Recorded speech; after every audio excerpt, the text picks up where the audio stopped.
이곳은 국회의원회관인데요. 한끼 토크 오늘의 주인공이 이곳에 있습니다. 네. 안녕하세요. 안녕하세요. 반갑습니다.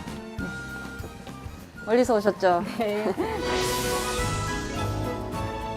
오늘 지금 처음 의원님 방에 와봤는데 분위기 정말 남달라요. 그렇죠. 네. 밝죠? 네. 체리색 가구들이 좀 권위적이고 딱딱해 보이기도 해서 좀 젊은 느낌의 가구들로 채워넣었죠.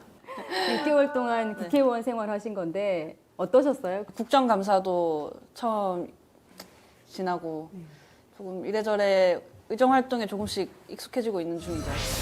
사실대로 질문하겠다는 삼성전자의 간부라는 분이 삼성전자의 간부 한 사람이 매일같이 왔습니다. 한 언론사의 기자 출입증을 가지고 네, 저희가 롤러 제공한 바 있습니다.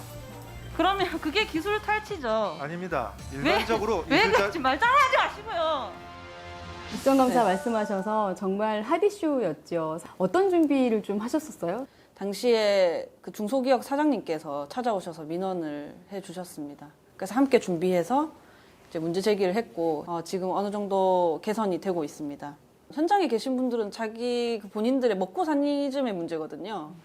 그랬을 때 절대 말 돌리게 해주지 않겠다라는 결의가 있었죠. 네. 이번에 저희 광양 제철소에서 또 폭발 사고가 네, 있어서 맞아요. 그런 현장도 좀 많이 찾아가 보고 이럴 의향도 있으시겠어요? 그 현장에 방문하는 것만이 답인가 싶어요. 갔다라고 생색만 내는 거 아닌가? 사진만 찍으면 이게 무슨 소용인가? 그런 생각도 들고 해요. 그래서 이번 해에는 꼭 입법으로 우리가 응답해야 된다. 국회에서 사실은 의상도 주목받았잖아요. 의외로 이제 바깥에서 논란이 되어가지고 저도 좀 당황스러웠었죠.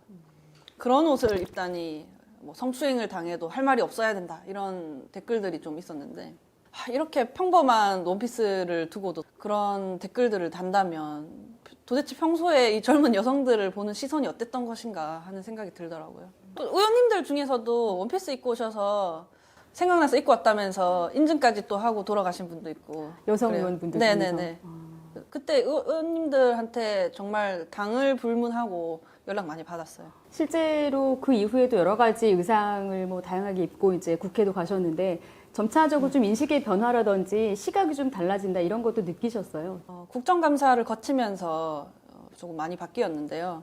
특히 작은 사업장에서 일하시는 분들 이야기를 전하려면 어떻게 해야 될까 했을 때 노동자분들의 옷을 입자. 그리고 이미지는 직관적이잖아요. 제가 노동자들을 대변해서 질의한다는 마음으로 그때 당시에 옷을 입었었는데 일하시던 분들이 굉장히 좋아하셨어요.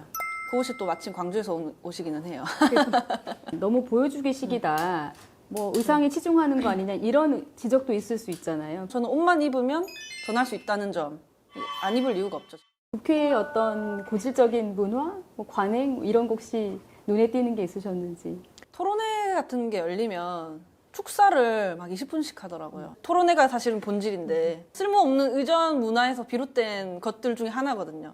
혹시 의원님께도 인사말 좀 해주세요라는 부탁이 왔나요? 저는 최대한 짧게 하죠. 짧게 하면서 인사 20분씩 하지 않는 토론 문화를 만들기 위해 짧게 하겠습니다라는 말을 꼭 덧붙여서 눈치를 줍니다.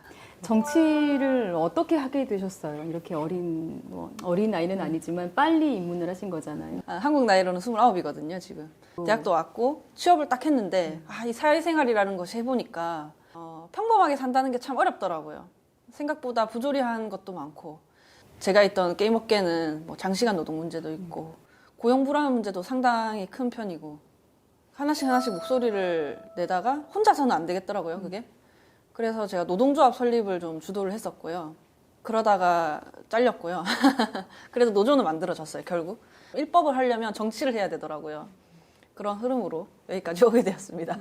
그렇게 해서 정의당에 들어오셨는데 사실 정의당이 조금 이제 변화를 겪었고 민주당 이중대다라는 말까지 들었고 지난 총선에서도 결과가 좋지 않았단 말이죠. 그 상황을 좀 지켜보면서 어떠셨어요? 아니, 저는 당시에 이제 비례 1번이었기 때문에 근데 당시에는 또 논란도 조금 있었잖아요. 사실 당시의 기억으로 하면 저는 그냥 죄송스러운 기억밖에 안 남아있어요. 그래서 임기 시작하고 더 열심히 해서 꼭 신뢰를 회복해야겠다 그런 생각만으로 달려왔죠. 네. 지금 이제 대표도 바뀐 상황인데 지금의 정의당 분위기는 좀 많이 바뀌었나요? 어땠어요? 정의당의 이미지도 조금은 개선해야 할 필요가 있겠더라고요. 그냥 일상생활 하시는 분들 입장에선 아직 정의당이 뭔가 전태일 평전 정도는 읽어야 할 것 같은 곳, 뭔가 운동권이어야 입당할 수 있을 것 같은 곳.